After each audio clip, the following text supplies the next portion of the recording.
people who actually are the core of Boyner Clinic. आज हम उनके एक्सपर्ट से बात करेंगे जो हमें बताएंगे कि what problems they encounter on day-to-day basis. Avinash, Sumit and Kaigasha. Orthotic external support है जिससे आप डिफॉर्मिटीज को प्रिवेंट आप उसको सपोर्ट कर सकते हैं. फ्लैट फिट जेनेटिक होता है. 95% केसेस में ये जेनेटिक है. अच्छा. ओनली 5% केसेस में अदर लाइक ओबेसिटी की वजह से ये rheumatoid arthritis. Specially metropolitan city में लोग मेट्रो में जा रहे हैं, ट्रैवल कर रहे हैं, लॉन्ग ड्यूरेशन खड़ा रहना है एंड आफ्टर फ्यू मंथ्स और after few years they complain of की पेन है, मेरे हील में पेन हो रहा है. पतावा जो आपने कहा, हाँ. ये पतावा नहीं है, ये अपने आप में एक ब्रह्मास्त्र है. हमारी खासियत है कि हम आपको स्टाइल के साथ मेडिकेशन दे रहे हैं.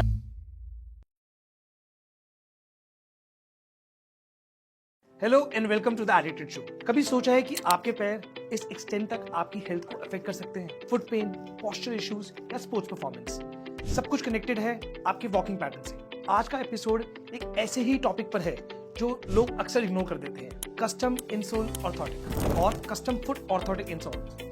बट ट्रस्ट मी, इनका इम्पैक्ट लाइफ चेंजिंग हो सकता है. और इस जर्नी के सेंटर में है बॉयनर क्लिनिक. दिल्ली और गुड़गांव में एक ऐसा यूनिक सेटअप जहां साइंस बैक्ड सोल्यूशन दिया जाता है आपके फुट रिलेटेड इश्यूज के लिए. Behind it all is Ranjana Waliyar and एक अनसंग हीरो जिन्होंने 2009 में इंडिया में कस्टम फुट ऑर्थोटिक्स इंट्रोड्यूस किया था. She is one of the first women entrepreneurs in this space and her story is inspiring to say the least. So इस episode में हम बात करेंगे रंजना और उनके पार्टनर अजय वालिया की जर्नी के बारे में. कैसे उन्होंने ग्राउंड जीरो से बॉयनर क्लिनिक को बिल्ड किया, कौन से चैलेंजेस को फेस किया और कैसे एक पूरा प्योर इकोसिस्टम क्रिएट किया to treat foot issues with cutting edge care. और ये शुरुआत है. This is a part 1 of 2 part series. अगले एपिसोड में हम मिलेंगे उनके इन हाउस पीएनओ से जो आपके टेक्निकल डाउट्स भी क्लियर करेंगे, from assessments to solutions. So stay tuned, क्योंकि ये सिर्फ एक पॉडकास्ट नहीं है, it's literally a step towards better health. So let's dive in. So hello and welcome to the Edited Show. जैसा कि मैंने आपको प्रॉमिस किया था कि I will make you an introduction with the people who actually are the core of Boyner Clinic.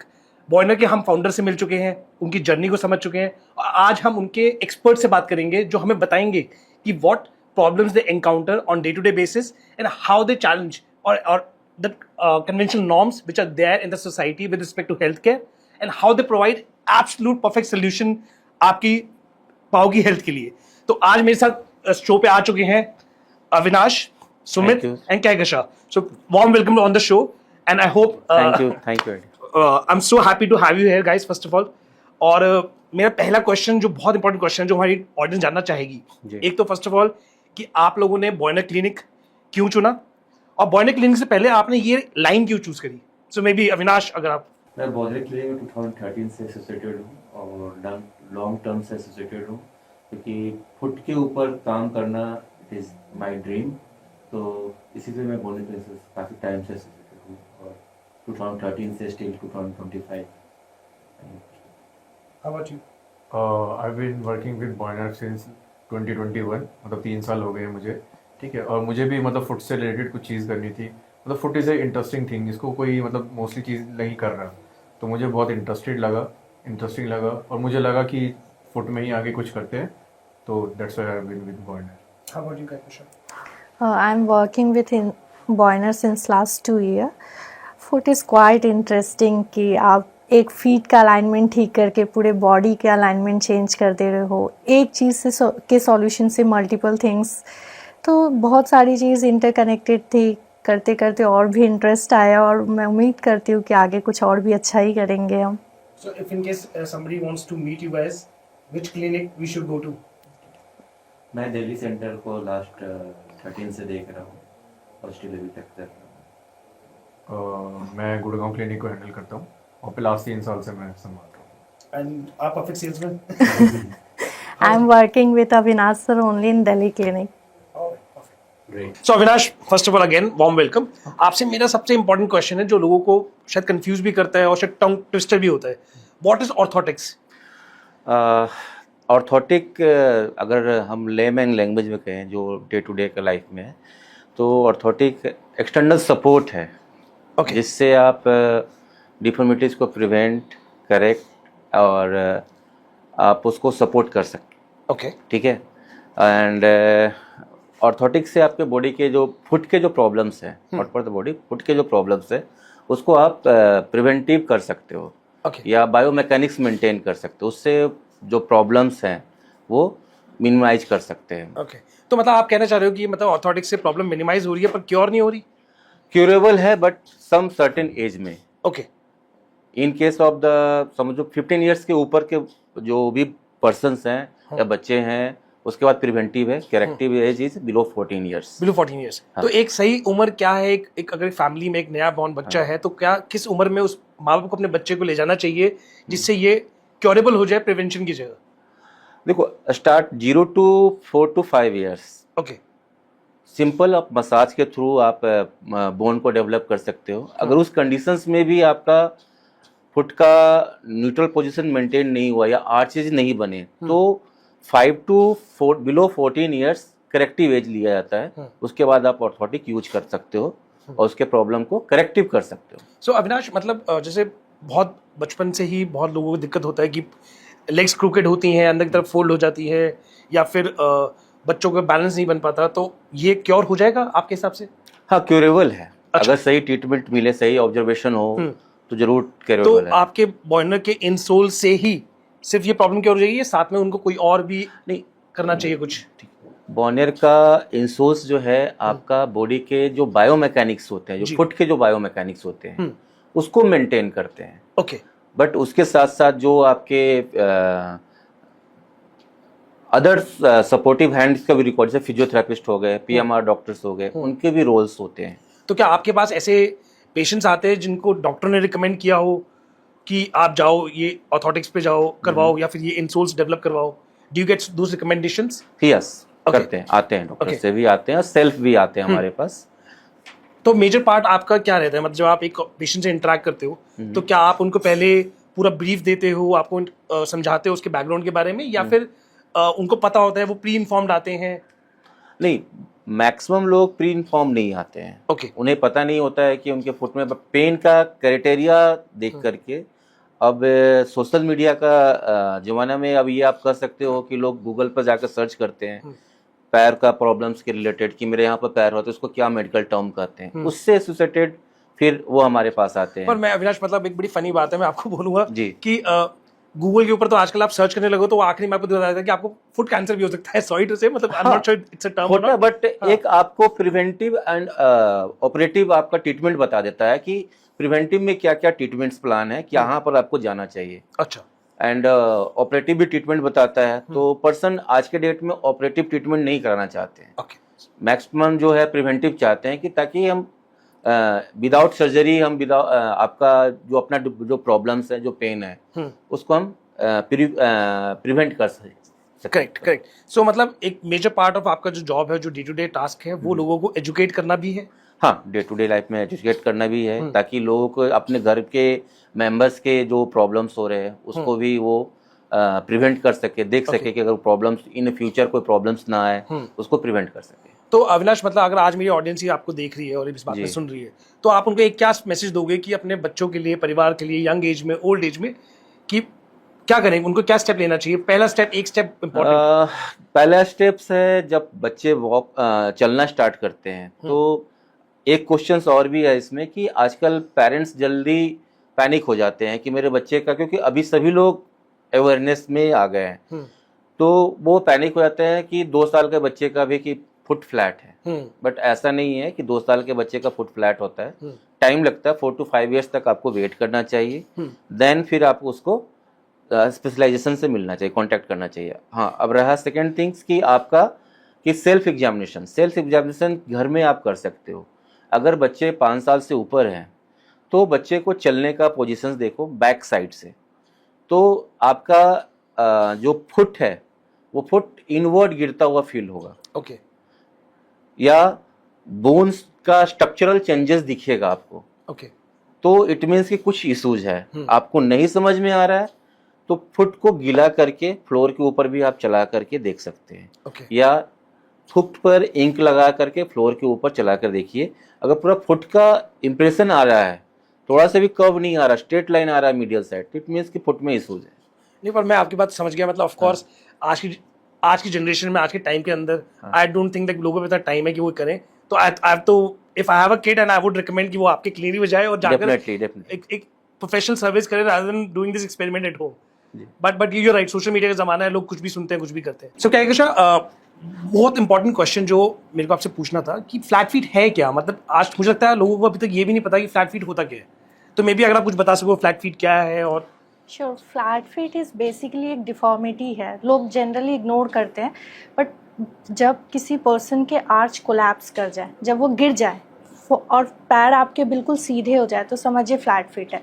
अब arch क्या है, तो मैं आपको एक सिंपल एग्जांपल देती हूँ. ये आपका फीट है. फीट में जो ये आप एक कर्व देखते हो नॉर्मली हमेशा, तो ये इसे ही हम आर्च कहते हैं. और इसका एक बहुत इंपॉर्टेंट रोल है हमारे फीट में, लाइक वेट डिस्ट्रीब्यूशन, फीट का अलाइनमेंट मेंटेन करना and all those things.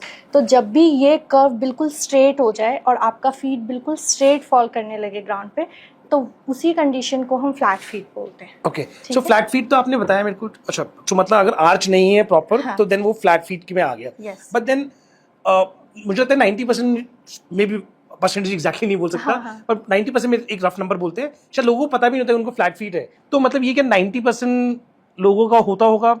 Is it fair to से? मोस्टली फ्लैट फीट जेनेटिक होता है. 95% केसेस में ये जेनेटिक है. अच्छा. ओनली 5% केसेस में अदर लाइक ओबेसिटी की वजह से, ये rheumatoid arthritis, sometimes accidental cases, लेकिन मोस्टली ये जेनेटिक है.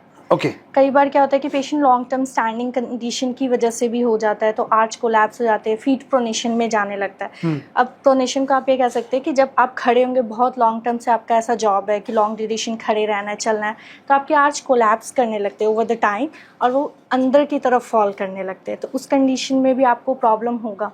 अच्छा, तो इसके साथ साथ मतलब जैसे आपने बोला कि लॉन्ग जॉब के नेचर पे भी डिपेंड करता है, राइट? जैसे कि फॉर एग्जांपल सिक्योरिटी गार्ड, जिसकी मैक्सिमम जॉब 24 घंटे खड़े रहने की होती है, राइट? तो उनके लिए जैसे प्रॉब्लम हो गया, तो ये आपने बोला जेनेटिक भी आपने मुझे बता दिया. तो जैसे कॉर्पोरेट गोइंग लोग हो गए, जिनकी डेस्क जॉब होती है, जो बैठे रहते हैं, उनको भी ये प्रॉब्लम होती है. कोई और प्रॉब्लम भी होती है related, just not flat feet?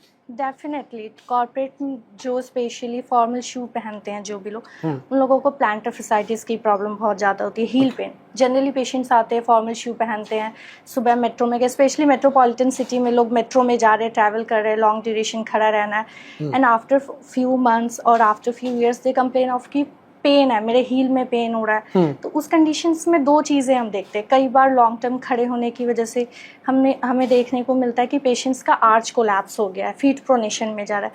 Sometimes high arch condition पे लोग इस चीज़ को ध्यान नहीं देते, कि कहते हैं मेरे तो आर्च बहुत अच्छे हैं, मुझे कोई प्रॉब्लम नहीं होनी चाहिए. बट नहीं, कोई भी चीज़ उतनी ही अच्छी है जितना रिक्वायरमेंट है.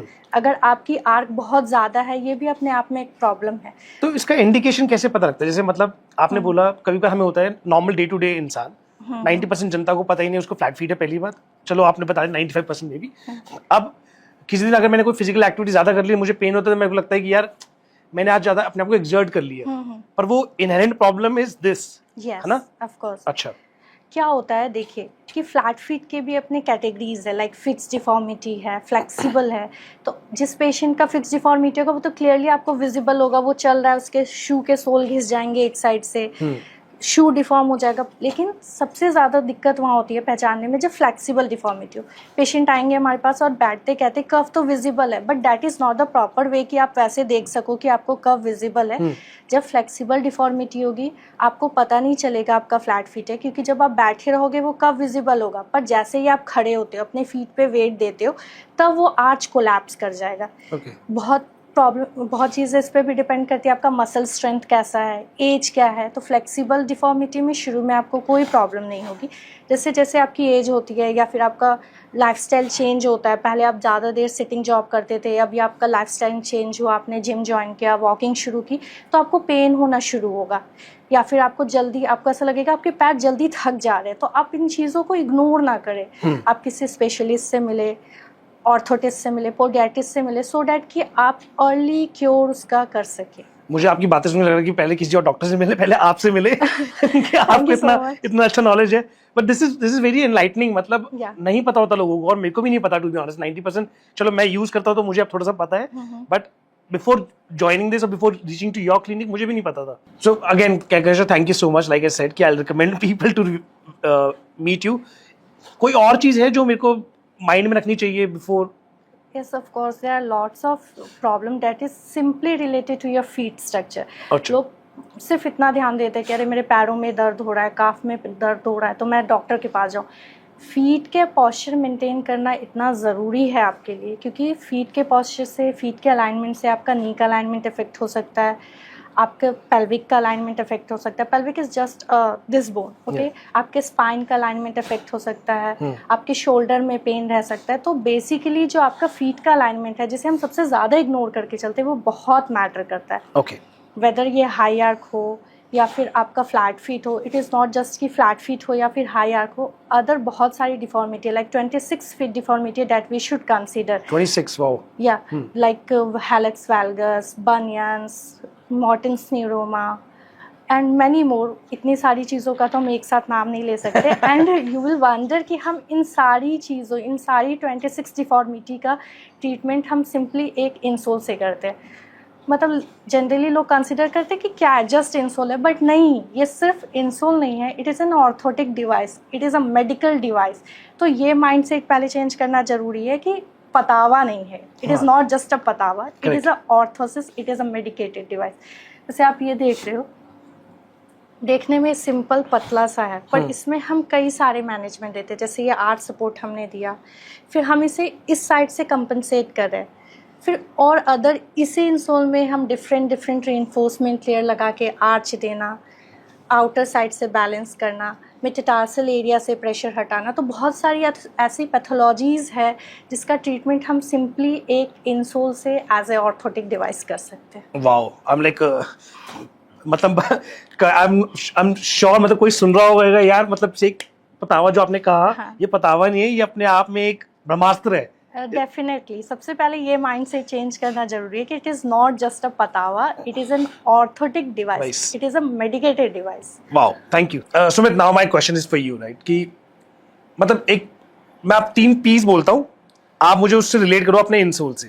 ठीक है। 1 is position, second is performance, third is pain. अब आप मुझे बताओ इन तीनों का कनेक्शन कैसे है और how your insole, Boyner clinic insole can cater to that. जैसे बेसिक प्रॉब्लम होती है जिसे हम प्रोनेशन बोलते हैं ऑफ द फुट, वो बहुत मोस्ट कॉमन होती है। ठीक है, उस वजह से क्या होता है, आपका फुट जब इन्वर्ट मतलब अंदर की तरफ गिरना स्टार्ट होता है, तो सीधा सीधा आपके मीडियल कंपार्टमेंट या फिर जो अंदर के नी का पार्ट का पेन होता है, जो 90% ऑफ द पीपल को होता है। मोस्टली जो पीपल होते हैं वो बोलते हैं कि आपका नी के अंदर की तरफ पेन हो रहा है। ठीक है, तो उस वजह से क्या होता है, आपका पॉस्चर भी खराब होता है, क्योंकि जिस तरह से आपका प्रोनेशन ज़्यादा होता है, उस साइड का आपका क्या होता है, पेल्विस भी डाउन हो जाता है। तो पेल्विस डाउन होने लग जाता है, तो उसके प्रॉब्ली यही होता है कि उसके opposite side of the back में लोअर पेन होता है। उसके अलावा उसके शोल्डर भी आप देखोगे, अलाइनमेंट पोस्चर देखोगे उसका, तो जिस साइड में आपका पेल्विस डाउन होता है उसका आपका शोल्डर अप होता है। ठीक है, दूसरा वाला साइड डाउन होता है, तो उस वजह से उनका नी पेन भी होता है, शिन में भी पेन होता है, फुट में, एंकल में तो होता ही है, और साथ साथ आपके सर्वाइकल में या फिर शोल्डर अप डाउन दिखता है। तो जैसे बंदा चलता है तो उसको लगता है, कोई भी पेशेंट है उसको चलता है तो, या कोई भी नॉर्मल पीपल है तो उसको लगता है कि लिम्प कर रहा है, या थोड़ा बहुत उसका जैसे एक साइड की बॉडी टिल्ट हो रही है। तो over the period of time जो वो लिम्प है, फिर वो विजुअली लिम्प करता है, फिर वो जैसे किसी भी ऑर्थो को या किसी को फिजियो को कंसल्ट करता है, तब वो बताते हैं कि आपको जैसे प्रोनेशन का प्रॉब्लम है या पॉस्चर का इशू है, जिस वजह से आपका ये सारा पेन रिलेटेड होता है।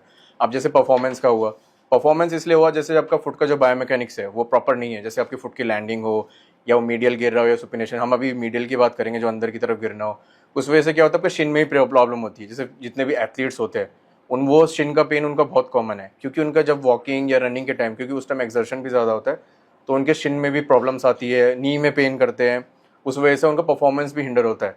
जो जैसे भागना हो, जैसे ऑब्वियसली जब आपका डिस्कम्फर्ट फील कर रहे हैं, जो आप धीरे धीरे पेन में भी कम्फर्ट आपका चेंज होगा, तो वो धीरे धीरे क्या होता है, आपका परफॉर्मेंस को भी धीरे धीरे लो करने लगता है। अब जैसे इसी में जैसे प्रोनेशन है, जैसे मैंने बताया मीडियल कंपार्टमेंट या अंदर की तरफ पेन है, तो एक बहुत कॉमन प्रॉब्लम है जो फीमेल्स में या मेल्स में थोड़ा सा ज़्यादा लेट होता है, बट फीमेल्स में बहुत अर्ली स्टेज में होता है, जिसे हम ऑस्टियोआर्थराइटिस बोलते हैं। जैसे बोलते हैं ना, घुटने का ग्रीस खत्म होना या घुटने में रब होना, जैसे लगता है कि कट कट कट आवाज़ आ रही है, ये सब चीज़ें प्रॉब्लम जो है वो कंप्लेन करते हैं। तो उसमें जैसे इंसोल्स क्या करते हैं, आपके पॉस्चर को या बायोमैकेनिक्स को या फुट के अलाइनमेंट को करेक्ट करके रखता है। तो उससे ना आपके नी में प्रॉब्लम आती है, ना शिन में प्रॉब्लम आती है, ना एंकल में आती है, ना आपके लोअर बैक में आता है। तो उससे ओवरऑल आपका परफॉर्मेंस बूस्ट होता है, पेन भी खत्म होता है, और उनका जैसे क्या है कि पॉस्चर भी करेक्ट होता है। तो आई थिंक मैंने आपका तीनों पी कवर कर दिया। नहीं, वेरी गुड, आपने very well put it across. But जैसे आपने बोला कि वो घुटने की ग्रीस खत्म हो गई, हाँ, या नी में जर्क फील हो रहा है आपको, हाँ, हाँ, और सर्दियों में स्पेशली हाँ जी। आई थिंक ओल्ड एज में खासकर सर्दियों के अंदर वो आपको बहुत ज्यादा क्रीकीनेस साउंड होती है और आपको डिस्कम्फर्ट तो रहता ही है। हाँ जी। तो आप ही कह रहे हो कि इट्स ऑल सीजन सोल्यूशन, मतलब हाँ डेफिनेटली। ऐसा नहीं है कि आपको किस सर्दियों में कुछ ट्रीटमेंट करना है या फिर गर्मियों में करना है, आपको ऑल थ्रू द सीजन। जैसे आपको जब वॉक करना है, specially when you are walking, you are putting more exertion, मतलब ज्यादा प्रेशर डाल रहे हो आप in on your knees, on your ankle, और आपका जैसे फुटवेयर प्रॉपर नहीं होना, जिस वजह से आपका, जैसे फीमेल्स में जो मोस्ट कॉमन है ऑस्टियोआर्थराइटिस, जैसे मैंने आपको बताया, क्योंकि उनका फुटवेयर प्रॉपर नहीं होता है। वो कुछ भी लाइक सैंडल्स पहनती है, हील्स पहनती है, बेलीज पहनती है, जिस वजह क्या होता है उनका फुट प्रोनेशन में जा रहा है तो प्रोनेशन में जाता है, सुपिनेशन में मतलब अंदर गिर रहा है या बाहर गिर रहा है तो वो गिरता ही रहता है। मेल्स में इसलिए कम बताते हैं, कंप्लेन करते हैं, क्योंकि they generally wear sport shoes या स्नीकर्स पहनते हैं जो थोड़ा सा स्टिफ होता है, जो आपके एंकल को थोड़ा सा स्टेबिलिटी प्रोवाइड करता है। तो फीमेल्स में तो बहुत कॉमन होता है, ठीक है। उसके अलावा जैसे मेल्स में होता है तो उनका थोड़ा सा लेटर ऑन स्टेज में होता है, जैसे 55, 60, 70 क्रॉस करके ज़्यादा होता है। बट फीमेल्स में क्या होता है 40 क्रॉस करते ही, बट आजकल तो 30 में ही नी पेन होना स्टार्ट करता है। आजकल तो हमारा लाइफस्टाइल इतना बदल गया, तो लाइफस्टाइल भी बदल गया, उतना लोग एक्टिव नहीं है। एक्टिव होते तो एकदम से स्टार्ट करते हैं एक्टिव होना, जिस वजह से उनका एंकल में पेन होता है, फिर बाद में जाके पता चलता है उनका ऑस्टियोआर्थराइटिस या फिर नी का जो गैप है मीडियल अंदर का तरफ, वो कम हो गया है। तो आपने ऑल सीजन तो बता दिया, राइट? हाँ जी। अब नाउ हाउ दिस इंसोल, मतलब जब आपने जूता पहना हुआ है तभी आप इंसोल को यूज कर सकते हो, हाँ जी, हाँ जी। But at the same time कुछ ऐसी रेमेडीज हैं, कोई ऐसी एक्सरसाइजेस हैं, कोई फ्लेक्सिंग टेक्निक्स हैं जो आपने पेशेंट को एडवाइस करते हो रात को सोने से पहले या सुबह उठते के साथ, कि आप नंगे पाँव चलो थोड़ी देर या घास पे चलो, जो हम बोलते हैं आई साइट के लिए अच्छा होता है, ऐसा कुछ भी, कुछ जैसे गुड आपका टू डू हैबिट्स हैं कुछ along with जैसे this? उनको साइकिलिंग करना चाहिए। अच्छा। एक तो क्रॉस लेगेड नहीं बैठना चाहिए, आलती पालती मार के जैसे बैठते फीमेल्स, हाँ। ठीक है। उस वजह से भी क्या होता है आपके मिडिल कंपार्टमेंट में स्ट्रेन आता है, ओके। ठीक है। उसके अलावा जैसे आपका वॉकिंग पैटर्न आप चेक करो कैसा है कैसे नहीं है। जब आपको पता है कि मेरे को थोड़ा सा ज्यादा लंबा चलना है या ज्यादा देर खड़े रहना है, तो कोशिश ये करें कि स्पोर्ट्स शूज या स्नीकर्स पहने जो एटलीस्ट आपके फुट को एक स्टेबिलिटी प्रोवाइड करे। ओके। अब जैसे फीमेल्स होती है वो जनरली फ्लैट्स पहनती है या बेलीज पहन के वो बहुत देर तक शॉपिंग करती है, खड़े रहती है या कुछ भी जहाँ पे जो भी घूमना है, तो उस टाइम क्या होता है एक्सर्शन और ज्यादा होता रहता है, ठीक है, क्योंकि उस टाइम उतना सपोर्ट मिलता नहीं है आपके फुट को, तो और ज्यादा प्रोनेशन में जाता है, जिस वजह से आपका नी और ज्यादा पेन करता है। So now do you have a insole, like you said, like men's have limited options. हाँ जी। जूते, स्पोर्ट शूज हो गया, लेदर शूज हो गया, हाँ या जी। certain type of shoes. हाँ जी। Females have variety of options. हाँ जी। तो आपके पास हर तरह के इंसोल्स हैं टू, बिकॉज फैशन लड़कियों के पैरामाउंट है। हाँ, हमारे पास जैसे स्लिम इंसोल्स भी होता है, वो आपका जैसे ब्लॉक हील्स हो गया या प्लेटफॉर्म हील्स हो गया, या आप लोफर्स पहनते हैं जैसे जो ऑफिस गोइंग फॉर्मल शूज होते हैं, उस टाइप के लिए भी हमारे पास इंसोल्स है। जैसे कि आप देखोगे कि एक बहुत ही slim version of the insole है, ठीक है। तो ये आप किसी भी टाइप के शू में पहन सकते हो, रिगार्डलेस ऑफ योर शूज या साइज हो या शेप हो, तो आप उसको। और जैसे फीमेल्स के लिए हमारे पास और भी ऑप्शंस है, जैसे कि आप इस टाइप का सैंडल्स पहन सकते हो, जैसे जनरली फीमेल्स इस टाइप का सैंडल्स पहनती है, तो आप इसमें जैसे इंसोल्स लगा के यू कैन इंसर्ट द, मतलब इंसोल इसमें लगा सकते हो, तो आराम से आप पहन सकते हो, तो इतना विजुअली दिखता भी नहीं है। अच्छा, perfect, perfect, perfect. Thank you. So because fashion is very important for females, right? So even for men also now. But at the same time, अगर आपके पास एक मेडिकली इक्विप्ड प्रोडक्ट हो जो फैशनेबल भी हो, तो बल्ले बल्ले वाली बात होगी ना यार। हाँ, हमारे पास उसी हिसाब से जैसे मेडिकेटेड शूज भी हैं और स्लीपर्स भी है, सैंडल्स भी हैं, तो वो सब जैसे फीमेल्स अगर चाहें तो वो पहन सकती है, उसमें उनका प्रॉपर जो सपोर्ट मिलना चाहिए वो मिलेगा बिल्कुल। सो यार सुमित, एक इम्पॉर्टेंट चीज़ आपसे पूछनी थी और मेरे को, कि अब जैसे फॉर एग्जांपल मैं आपको अपनी बेसिक प्रॉब्लम बताता हूँ जो मैंने देखी है लोगों के अंदर, एक हंचबैक होना या वो लिम्प करना। जैसे स्कूलों के अंदर होता है, आपके डेस्क फ्लैट होते हैं, करेक्ट, और लंबी हाइट का बच्चा है तो उसको झुक के बैठना है, तो अब ये भी एक पोस्चर तो खराब हो गया। और जैसे कई बार घर में मॉम बोलती है झुके क्यों चल रहा है, सीधा होके चल, तो ये सब दिक्कतें भी क्या आपके इस पोस्चर को करेक्ट कर सकती है इंसोल एंड एवरीथिंग? हाँ बिल्कुल, जैसे आपका इंसोल्स है वो आपका जब बायोमैकेनिक्स को करेक्ट करेगा, तो बायोमैकेनिक्स जब करेक्ट होगी तो आपका मस्कुलेचर है वो और बेटर होगा। तो उससे क्या होगा कि आपका ओवरऑल पोस्चर हो गया, अलाइनमेंट हो गया, ठीक हो गया, ठीक है। उसके बाद हम ये कर सकते हैं कि जैसे स्कूल में जैसे आपने बताया फ्लैट डेस्क होता है जिसपे बच्चा हाइट का हो, तो उसमें हम ये कह सकते हैं, पहले के ज़माने में आपने नोटिस किया होगा जो मुनीम लोग होते थे वो अपना 45 डिग्री एंगल पे एक रखते थे ताकि जो उनका पोस्चर है वो झुके ना, मतलब शोल्डर्स राउंड ना हो, नेक जो आगे की तरफ झुके ना। तो आप ये कर सकते हो जैसे आपका जो स्टडी करने का जो टेबल हो या आप जैसे घर में लैपटॉप चला रहे हो वो थोड़ा सा 45 डिग्री के एंगल में रखने की कोशिश करें ताकि आपका शोल्डर्स राउंड मतलब आगे की तरफ ना झुके और आपका नेक भी एक अपराइट पोजीशन में रहे, क्योंकि ज्यादा आगे झुकने पे फिर वो सर्वाइकल वाला पेन आ सकता है। बच्चे आजकल बहुत बोलते हैं जो लॉन्ग आवर स्टडी करते हैं ना, उनका because of the leaning back मतलब आगे की तरफ लीन करने की वजह से क्या होता है उनका सर्वाइकल में पेन होने लगता है, उनकी नमनेस आती है, मतलब और भी चीज़ें होती है एसोसिएटेड होती है। बस वही है कि आप जैसे इंसोल्स पहनते हैं तो आपका जब बायोमैकेनिक्स करेक्ट करेगा, अलाइनमेंट करेक्ट करेगा तो आपका मस्कुलेचर बेटर होगा। तो वो सब चीज़ें भी जैसे अभी आप जैसे बैठे हो, अगर आप जैसे अपना पोस्चर बैठने का भी इम्प्रूव करते हो, तो वही कि आपका कुछ हद तक आपकी प्रॉब्लम्स जो है सॉर्टेड हो सकती है। जैसे वॉकिंग पैटर्न हो गया आपका ठीक होना, उसका बैठने का तरीका ठीक होना, आप कैसे पढ़ रहे हो। आजकल बच्चे बहुत पढ़ते हैं, बिल्कुल Of course. अच्छी बात है, बट उनका जो फिर बढ़ते पढ़ते उनका ध्यान अपने पढ़ाई पे रहता है, अपना पोस्चर करेक्ट नहीं कर पाते।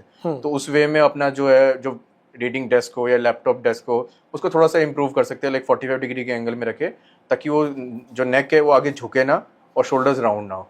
ठीक है, तो क्योंकि जैसे बच्चे आजकल देखते हैं, आजकल बच्चों की बहुत लंबी लंबी हाइट्स होती है, ठीक है, आप देखोगे, बट उस वजह से क्या होता है, उनका पोस्चर की वजह से उनका अंदर आगे झुक के चलते हैं, शोल्डर्स बहुत ज़्यादा राउंड हो जाते हैं, तो फिर उसके बाद उनको पोस्चरल इशू होते हैं, जैसे चलना फिरने में बहुत दिक्कत होती है उनको। वो बोलते हैं कि हमारे कमर में दर्द हो रहा है। बच्चों में आजकल कमर में दर्द, फुट में दर्द, वो नी में पेन बताने लग जाते हैं, क्योंकि क्या एज है 14, 15, 16, वही है कि वो पोस्चर उनका प्रॉपर ठीक नहीं होता, जिस वजह से मस्कुलेचर उनका खराब होता है और फिर धीरे धीरे उनका अलाइनमेंट और पोस्चर सारा तो आपने जो कहा, मतलब स्कूल वाला जो हम एग्जांपल लेते हैं, जैसे हाँ जी। आपने कहा कि डेस्क ऐसे होते थे, मुनीम ऐसे करते थे, बट देन वो तो आपने स्ट्रक्चरल चेंज बताया। हाँ जी। राइट, तो आपके इंसोल पहनने के बाद मान लो अब स्कूल के डेस्क, हम एजुकेशन सिस्टम में जाके डेस्क तो बदल नहीं सकते हाँ जी, हाँ जी, फिलहाल, right, everywhere I am sure class boards improve हो गए, एजुकेशन डिजी वर्ल्ड आ गया, बट देन इंसोल पहनकर जो आपकी ये डिफॉर्मिटी क्रिएट हो रही है, हाँ। वो आपकी करेक्ट पोस्चर करेक्ट करना शुरू कर देगी या क्या होगा? मतलब कुछ हद तक हेल्प करेगा आपको। अच्छा। मैं ऐसा नहीं बोलूंगा कि 100% करेक्ट कर देगा, हाँ। वो तो अपनी आदतें भी चेंज करनी होगी आपको, बट जब आपका ओवरऑल पोस्चर करेक्ट होगा, लाइक अलाइनमेंट करेक्ट होगा, मस्कुलेचर बेटर होगा, तो आपका पोस्चर भी धीरे धीरे खुद से करेक्ट होगा। उससे बच्चों को भी खुद से भी थोड़ा बहुत ध्यान देना चाहिए, पेरेंट्स को भी थोड़ा सा बोलना चाहिए कि आप झुक के मत बैठो, अपना वॉकिंग पर पैटर्न थोड़ा सा ठीक रखो। कई बच्चे होते डक वॉकिंग भी करते हैं, आपने देखा होगा, जैसे डक जैसे वॉक करते हैं साइड से पैर रखे, वो सब चीजें, मतलब इन सब चीजों से ही आपका पोस्चर और अलाइनमेंट खराब होता है।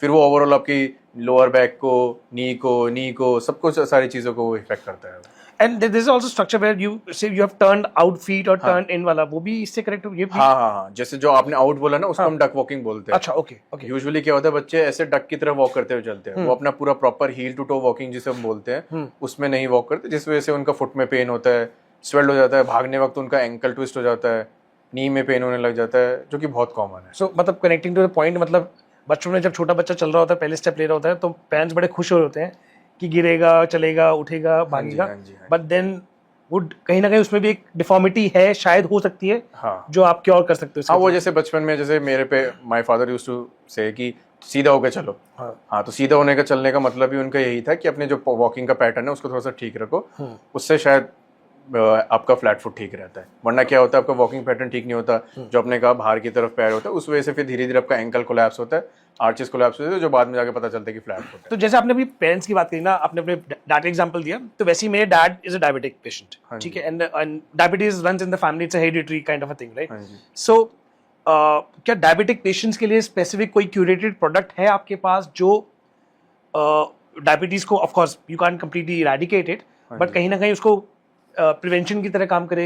हाँ, जैसे हमारे पास मेडिकेटेड शूज हैं जिसमें प्रॉपर आपका सपोर्ट रहता है, फुट ब्रॉड रहता है, उसका सीमलेस डिजाइन होता है, तो उसमें क्या होता है, डायबिटिक पेशेंट्स का फुट बहुत सेंसिटिव होता है, उसमें कहीं भी ज़्यादा प्रेशर पड़ने की वजह से उनको प्रेशर शोर्स आते हैं, फिर वो धीरे धीरे अल्सरेशन में हो जाता है, और डायबिटिक पेशेंट्स का हीलिंग फैक्टर बहुत लो हो जाता है, तो वो उतनी जल्दी वुंड हील नहीं होता, तो उनका फिर वॉकिंग पैटर्न सारा चीज़ खराब होता है, तो ऑल कनेक्टेड है। तो हमारे जैसे इंसोल्स होते हैं, हम स्पेशली कस्टमाइज इंसोल्स भी बनाते हैं, जो उनके एक सर्टेन पॉइंट्स पे, डायबिटिक पेशेंट्स में क्या होता है, उनको टो ज़्यादा इफेक्टेड होता है, स्पेशली फर्स्ट टो, मतलब जो पहला अंगूठा होता है, जो जॉइंट होता है, जिसको फर्स्ट मेटाटार्सल जॉइंट बोलते हैं, तो उसमें क्या होता है, आपका बहुत कॉमन है अल्सरेशन होना, तो हम उसमें जैसे इंसोल्स दे रहे हैं या शूज़ दे रहे हैं, मेडिकेटेड शूज़ होते हैं हमारे पास, तो ये डिफरेंट काइंड ऑफ शूज़ है, जैसे कि आप ये देख सकते हो, आप ये पूरा फुट ब्रॉड है, इसमें अंदर बहुत सॉफ्ट मटेरियल रहता है, सीमलेस डिज़ाइन रहता है, तो जैसे डायबिटिक पेशेंट्स के लिए क्या होता है, ब्रॉड फुट होना बहुत ज़रूरी है, और थोड़ा सा शू ब्रॉड भी होना चाहिए और सॉफ्ट मटेरियल होना चाहिए, तो उस टाइप का मटेरियल वाला शू है। और दूसरा फिर उसमें इंसोल्स भी रोल हेल्प करता है। इंसोल जैसे क्या करता है, आपके फुट पे एक सर्टेन पॉइंट्स पे जहाँ पे प्रेशर पड़ रहा है उसको वहाँ से वो ऑफलोड करता है, और धीरे धीरे अगर आपका अल्सरेशन है या प्रेशर सोर्स हो रहे तो उस चीज़ को हेल्प करता है, मतलब वेट डिस्ट्रीब्यूशन कर देते हैं। हाँ, वेट डिस्ट्रीब्यूशन को करेक्ट करता है वो। तो उससे क्या रहता है, आपके फुट में इवन वेट डिस्ट्रीब्यूशन रहता है। जैसे डायबिटिक पेशेंट्स जो अर्ली स्टेज में होते हैं, वो फुट बहुत सेंसिटिव होता है, पैर बोलते हैं पैर मेरा बहुत गर्म हो गया है, बहुत सेंसिटिव है, झंझनाहटपन हो रहा है, उनसे क्या होता है, न्यूरोपैथी की वजह से उनका सेंसेशन भी खत्म हो जाती है। अगर कहीं पे प्रेशर पड़ भी रहा होता है ना, तो उनको इतना पता नहीं चलता, बट वो जब देखते हैं अपने फुट को बहुत ज़्यादा रेड हो रहा है, पर्टिकुलर पॉइंट्स पे रेड होता है, जैसे मैंने आपको बताया फर्स्ट टो के जस्ट नीचे, पहले जो बड़ा अंगूठा होता है उसके जस्ट नीचे, वो तो बहुत कॉमन एरिया है। ठीक है। तो उसमें जब वो ऑफलोड करता है उस एरिया को, इवनली डिस्ट्रीब्यूट करता है, तो उनका वॉकिंग पैटर्न वगैरह भी ईजी हो जाता है। सो डायबिटीज पेशेंट के लिए तो मतलब ये इट्स लाइक बोन। हाँ जी। ओके, इट्स हाँ actually it's a very blessing in disguise, है ना? हाँ जी। Perfect. So I think any diabetic patient, if they're watching this, हाँ जी। they must come and at least experiment this. एक free consultation तो ले ही सकते हैं आपसे, and then हाँ बिल्कुल and see how it हाँ goes, बिल्कुल right? हाँ, तो उससे अगर हम उनको बेसिक एक नॉलेज दे देंगे कि आपको क्या प्रॉब्लम है, उनसे बात कर सकते हैं, तो उससे क्या रहेगा, उनको एटलीस्ट अवेयर हो जाएंगे कि हाँ ये प्रॉब्लम्स मेरे को है और इससे ये चीज़ हो सकती है। Okay. तो इंसोल उसको क्या करेगा कि फर्दर उसको होने नहीं देगा। जैसे कि जैसे बताया था सर ने शुरू में कि prevention, we can prevent the lateral pathologies. Okay. Perfect. So in a manner speaking, मतलब जो शुगर लेवल फ्लक्चुएट करता है बहुत ज़्यादा एंड एवरीथिंग, तो अगर आपका पाव ही ठीक रहेगा तो automatically it will moderate it, keep it under control and everything. मैं हाँ भी नहीं बोलूंगा, ना भी नहीं बोलूंगा। हाँ। बट ये है कि एटलीस्ट आपका अगर बायोमैकेनिक रख रहता है तो आपको फुट की इतनी प्रॉब्लम्स नहीं होती, तो आपको वॉक वगैरह अगर ठीक रहेगा, हाँ जैसे वॉक वगैरह आप करते रहेंगे, ऐसा है कि पेन की वजह से आप चलते नहीं है तो उस वजह से शुगर तो आपका होता ही है, बढ़ ही जाता है। बट अगर आप वॉक करते रहेंगे आपको शुगर भी कंट्रोल रहता है, उतना ज़्यादा प्रॉब्लम्स नहीं होती फिर, तो उसी हिसाब से वो उसको हेल्प करेगा वो। All right, thank you. So Avinash, I'm a very inquisitive kind of a person, तो मेरे को ना थोड़ा सा ऐसा आपसे पूछने की इच्छा है, I'm not sure, without naming anyone, जब मैं आपकी क्लिनिक में गया तो मैंने बहुत सारे स्पोर्ट्स पर्सन्स की पिक्चर्स देखी, तो मुझे समझ आ गया कि स्पोर्ट्स पर्सन भी इसको एक्टिवली यूज कर रहे हैं। तो मतलब आप मुझे थोड़ा समझाओगे कि क्या साइकिक है, क्या आइडियोलॉजी है, किस हिसाब से क्यों एक स्पोर्ट्स पर्सन आपके पास आ रहा है, क्यों एक कॉमन मैन आपके पास आ रहा है, और कैसे उनकी परफॉर्मेंस एनहांस हो रही है, इम्पैक्ट हो रही है? देखिए, इसका सबसे अच्छा जो उदाहरण है कि अगर जो भी पर्सन, चाहे आइदर स्पोर्ट्स पर्सन है या अदर नॉर्मल पर्सन है, जिनकी भी एक्टिविटी लेवल हाई है, एक्टिविटी लेवल हाई का मतलब क्या है कि सपोज एक स्पोर्ट्स पर्सन जो है वो दिन के 3 से 4 घंटे की प्रैक्टिस करते हैं जी, ठीक है, या उससे ज़्यादा भी, जो इंटरनेशनल प्लेयर है उससे ज़्यादा ही प्रैक्टिस करते हैं, फिटनेस करते हैं। तो अगर हर एक पर्सन का, क्योंकि उनको नहीं पता है कि उनके पैरों पर कहाँ पर कितना प्रेशर पड़ रहा है, डिपेंड करता है स्पोर्ट पर्सन का कि जो उनकी स्पोर्ट्स है उसके अकॉर्डिंगली वेरी करता है प्रेशर। अब जैसे लॉन्ग टेनिस, बैडमिंटन प्लेयर और टीटी प्लेयर और जो एथलीट हैं, उनका most of the time toes के ऊपर एक्सेसिवली प्रेशर पड़ता है, बिकॉज क्योंकि they have to using more front to back in toes movements, ठीक है। बट क्रिकेटर हो गए या गोल्फर हो गए, उनके पूरे फुट पर प्रेशर इक्वल पड़ना चाहिए, ओके, ठीक है, ताकि उनकी जो है फुट की इंजरीज, फुट की वजह से इंजरीज जो डेवलप होती है वो कम हो जाए या प्रिवेंटिव हो जाए। जैसे मैक्सिमम स्पोर्ट्स पर्सन का आपने सुना होगा कि नी में इंजरीज खाए हुए हैं, ACL टूट गया या उनके जो नीज की और अदर जो लिगामेंट्स है वो ब्रेक हो गए हैं बिकॉज ऑफ द कि वो मूवमेंट्स गलत होने की वजह से। तो मूवमेंट्स गलत क्यों होती है? बिकॉज ऑफ द फुट का अलाइनमेंट चेंज हो रहा है, ओके। तो उनकी एक्टिविटीज के अकॉर्डिंगली। अब जैसे ये तो होगा स्पोर्ट्स पर्सन की बात, अब हम आते हैं नॉर्मल पर्सन। जैसे आप ऑफिस पर्सन हो, बट आफ्टर ऑफिस के बाद भी पैशनेटेड है कि मुझे वॉक करना है, 5 किलोमीटर की वॉकिंग है, या बहुत सारे लोग पैशनेटेड होते हैं कि मुझे रनिंग करना होता है, तो रनिंग भी कर रहे हैं, तो उस कंडीशन में आपका जो एक्टिविटी लेवल है वो कहीं ना कहीं नॉर्मल पर्सन से एक्टिविटी लेवल आपका ज़्यादा है। अब नॉर्मल पर्सन कौन आते हैं? जैसे नॉर्मल पर्सन में आपका आया कि जैसे एक पर्सन आया जिसकी एक्टिविटी बहुत लिमिटेड है, that is called the normal person. जैसे 2000, 3000, 4000 स्टेप्स की वॉकिंग है पूरे दिन में, तो उस कंडीशन में उनकी कोई प्रॉब्लम्स नहीं होगी। बट जिसकी भी एक्टिविटी लेवल ज़्यादा है उसको प्रॉब्लम होने की चांसेस ज़्यादा रहेंगे, बिकॉज ऑफ किसी को नहीं पता कि आपके पैरों पर कहाँ पर प्रेशर आ रहा है। अब ये प्रेशर का मतलब क्या होता है कि जब आप हमारे क्लिनिक पर आते हो, ठीक है, तो प्रेशर हम चेक करते हैं थ्रू द इक्विपमेंट्स। हमारे पास फुट प्रेशर वॉक है जिस पर हम स्टैटिक प्रेशर देखते हैं, डायनेमिक देखते हैं, एंड इवन काइनेमेटिक्स भी देखते हैं। हमने अभी अपने आप को अपग्रेड किया है, आई थिंक इस तरह के इक्विपमेंट्स इंडिया में फर्स्ट जो है हमने अपने क्लिनिक में इंट्रोड्यूस किया है, ठीक है। तो उससे मोर एंड मोर एक्यूरेसी पता चलता है कि ड्यूरिंग द स्टैंडिंग आपका कहाँ पर कितना प्रेशर आ रहा है, ड्यूरिंग द वॉकिंग कहाँ पर कितना प्रेशर आ रहा है, ठीक है, डायनेमिक। एंड देन आप काइनेमेटिक्स में आते हैं, तो उसमें आपका हील स्ट्राइक से लेकर टो अप तक में जो फुट अलाइनमेंट है वो कितना मूव कर रहा है या कितना प्रोनेशन में जा रहा है वो चेक करते हैं। उसके बाद फिर हम अपने क्लिनिक में कस्टमाइज ऑर्थोटिक बनाते हैं। अब ऑर्थोटिक भी जो है, इंसोर्स अगर हम कहें, ऑर्थोटिक भी जो है हमारे पास डिफरेंट एक्टिविटीज़ के अकॉर्डिंग डिफरेंट मटेरियल्स हैं। ऐसा नहीं कि सबको ऑल इन वन दे रहे हैं, अब जैसे है कि हम ऑर्थोटिक पर आते हैं, तो according to the person activity, जैसे गोल्फ प्लेयर्स के हमारे पास डिफरेंट एक्टिविटीज है, ऑल इन वन नहीं दे सकते हैं। ये गोल्फर का है, जैसे कि आपका टोज के ऊपर प्रेशर कम आना चाहिए जब आप शॉट लगाते हैं तो, एंड आपका ये टेनिस प्लेयर का हो गया, और ये आपका एथलीट हो गया, उस कंडीशन में भी टोज एंड आपके उसके ऊपर प्रेशर कम आना चाहिए, ठीक है। तो ये इंसोर्स डिफरेंट एक्टिविटीज़ के लिए हो गया। साथ ही साथ क्या है कि ये तो डिफरेंट एक्टिविटीज या स्पोर्ट्स के लिए हो गया, साथ ही साथ हमारे पास नॉर्मल पर्सन के लिए भी इंसोर्स, डायबिटिक पर्सन के लिए क्यों डिफरेंट होता है कि जितना स्ट्रेंथ आपका स्पोर्ट्स पर्सन का जो इंसोर्स का होना चाहिए, उससे थोड़ा सा स्ट्रेंथ कम होना चाहिए डायबिटिक पर्सन के लिए, कि बिकॉज ऑफ कि वो चुभे ना, कहीं पिंच ना करे। करेक्ट। और इसमें जो मटेरियल्स यूजिंग हो रहे हैं, सारे मटेरियल्स जो है मेडिकेटेड मटेरियल्स हैं, ठीक है। नियोन है, प्रोन है, आपका सॉकर्स है यूज हो रहे हैं, जिससे कि आपको प्रॉपर फुट को कंफर्ट को मेंटेन कर सके, ठीक है।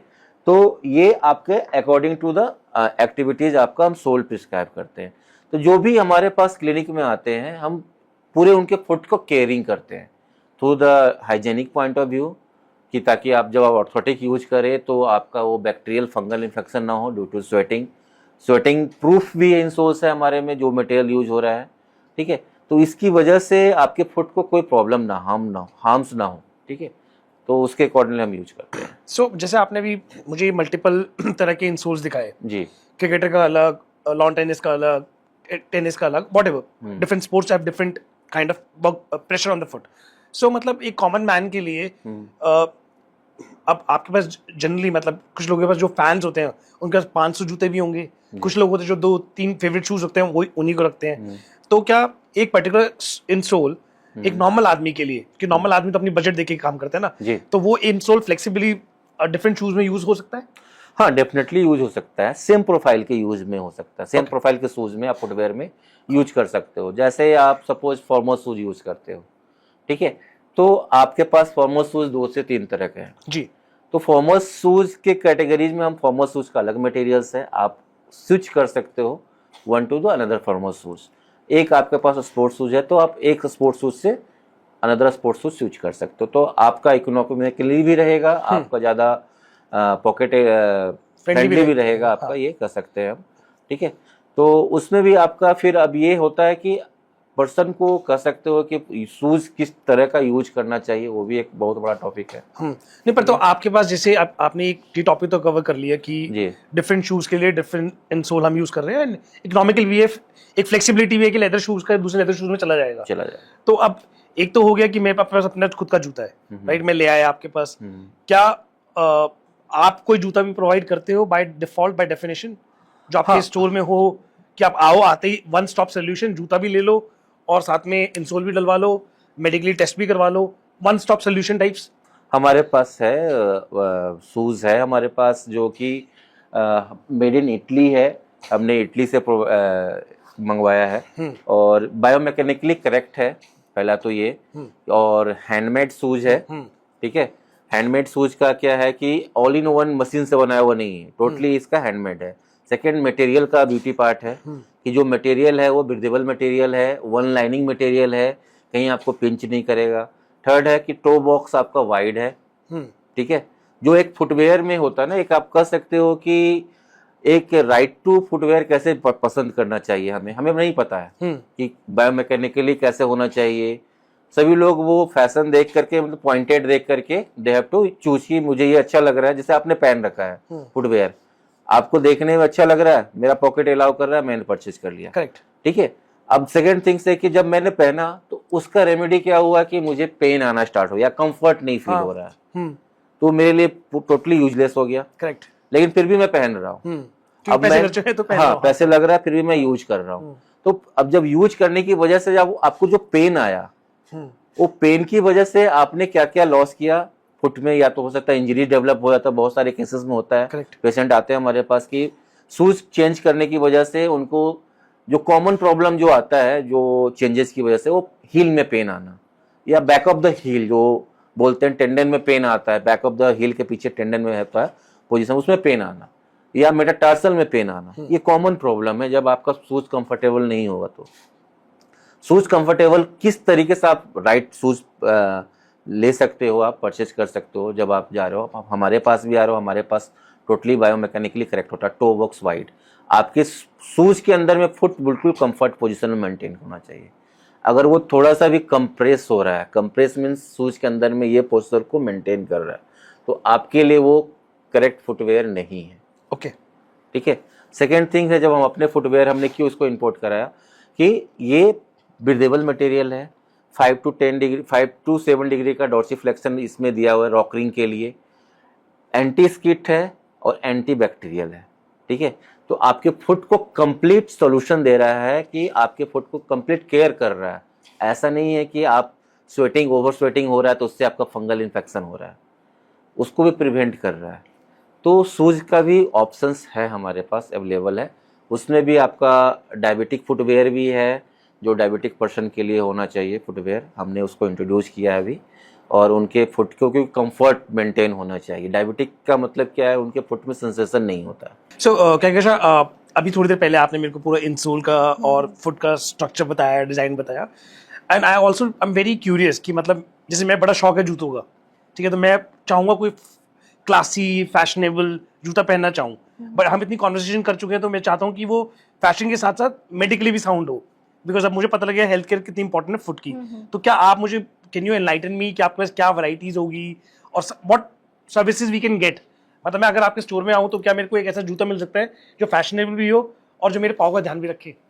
डेफिनेटली, देखिए जब भी आप कोई शू सेलेक्ट करते हैं तो उसमें कुछ चीज़ों का ध्यान देना चाहिए। जैसे कि पहले सर ने बोला कि आपके फीट उसमें कंफर्टेबल हो, किसी तरह से वो कॉम्पैक्ट ना हो रहा हो। एंड अनदर थिंग कि शू इतना भी फ्लेक्सिबल ना हो कि आपके डिफॉर्मिटी को वो कॉन्टूर कर ले, राइट। कोई भी चीज़ में इतनी, किसी शू में आपके इतने सपोर्ट हो कि जो अलाइनमेंट, जो आपका करेक्ट अलाइनमेंट है, जो भी आप इंसोल इंसर्ट कर रहे हो या फिर ऑर्थोटिक डिवाइस, या फिर नॉर्मली अगर आप नहीं भी कर रहे हो तो एटलीस्ट आपके करेक्ट पॉस्चर को मेंटेन कर सके।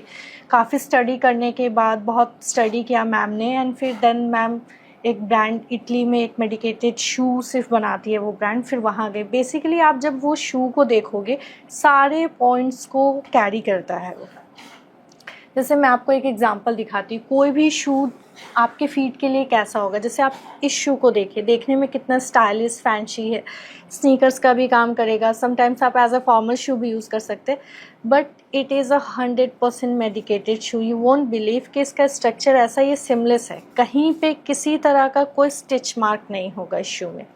अनदर थिंग कि इसका जो वैम्प है, this front portion, foot box जिसे हम कहते हैं, तो जो टो बॉक्स है शू का इतना ब्रॉड है सफिशिएंट कि आपके जो टोज़ इसमें आएंगे ना वो बिल्कुल ऐसे फ्लैट रिलैक्स रहेंगे हमेशा, कभी कॉम्पैक्ट नहीं होगा, जबकि ये फॉर्मल शू में जनरली नहीं देखने को मिलता है।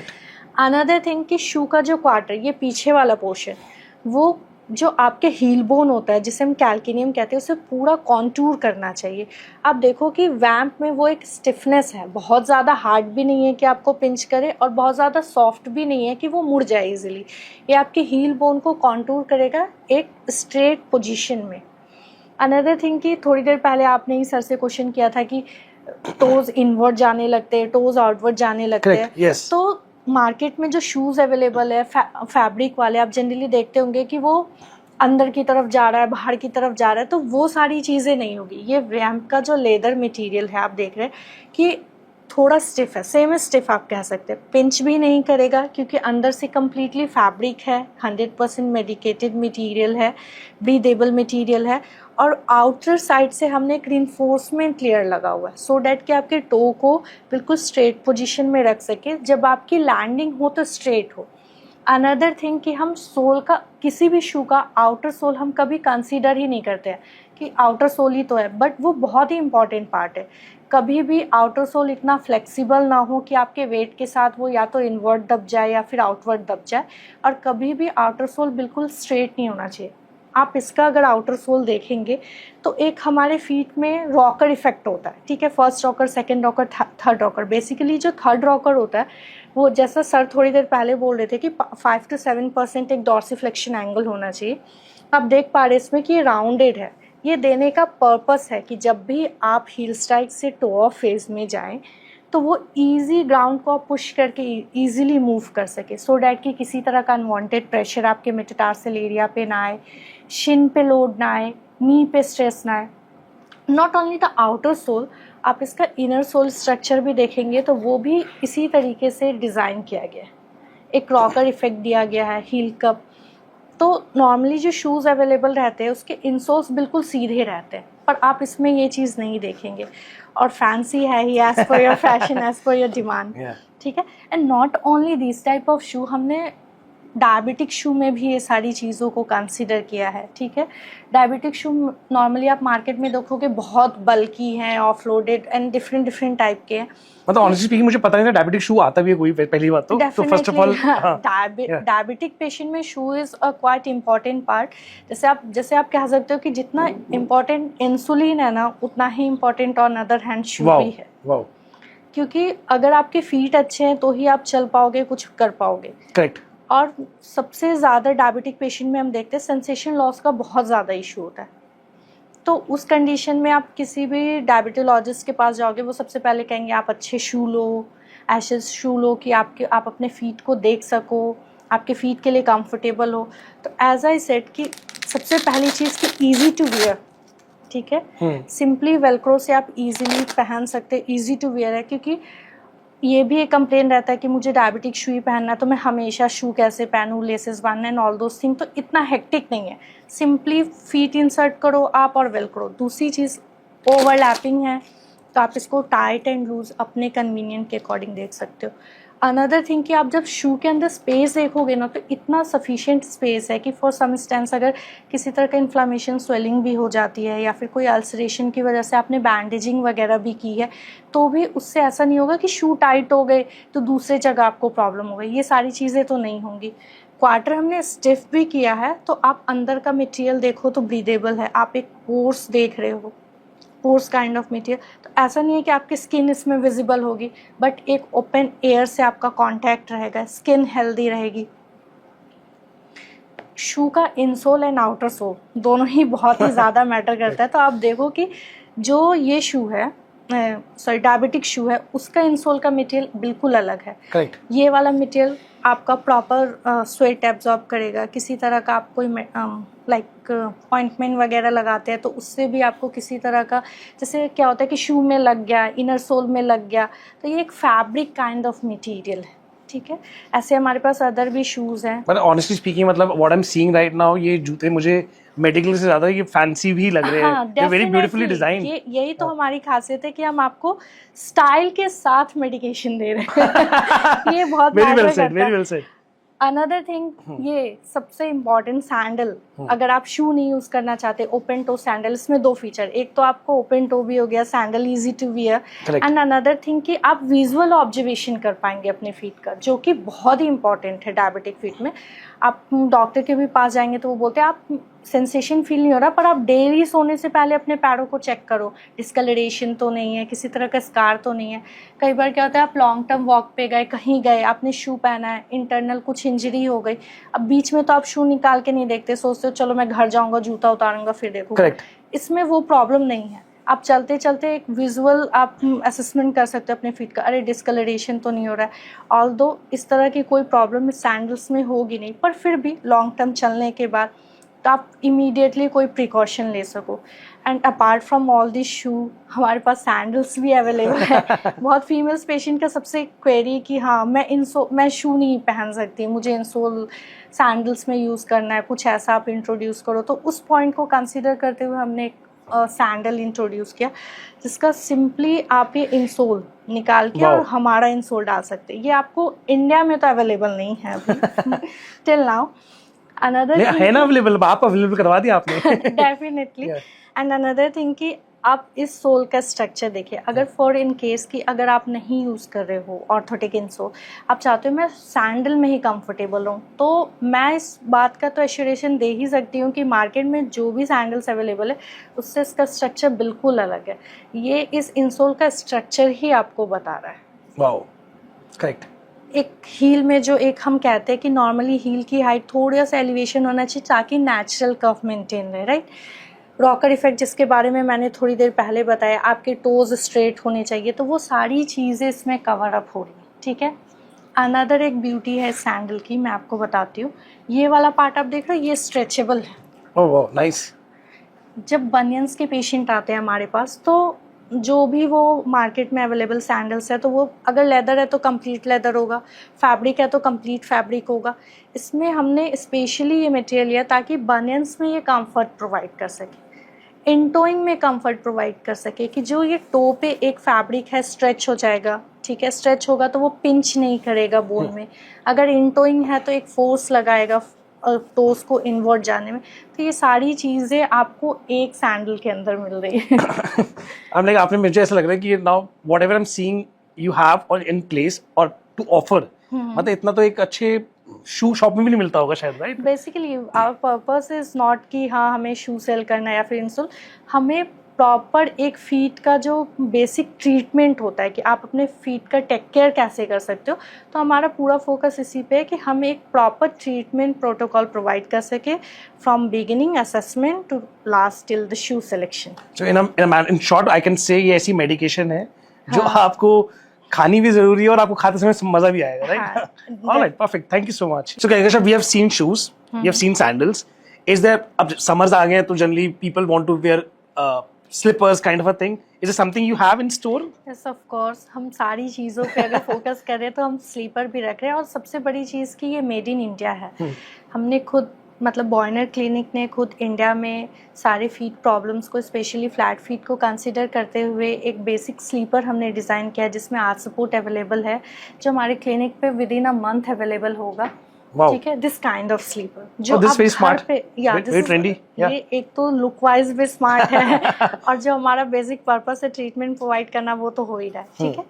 तो लुक वाइज भी है कि आप इसका लेदर स्ट्रैप वगैरह देख सकते हो, बट आप ये देखो कि ये सिर्फ बाहर से लेदर है, अंदर से बिल्कुल स्किन फ्रेंडली मटेरियल, ठीक है।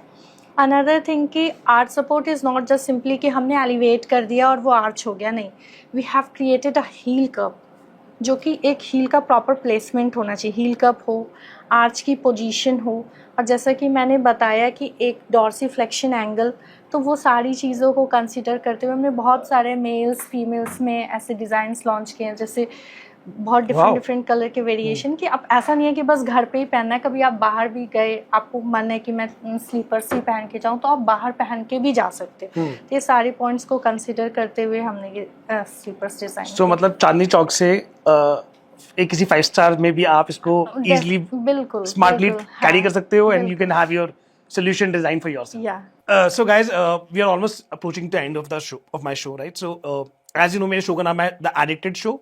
तो मैं एक चीज आपसे क्विकली पूछना चाहूंगा, एंड प्लीज जो आपके दिमाग में झटपट आए वो आंसर दो, सोच समझ के नहीं करना। तो one thing you are addicted to, so let's start with you. What do you think?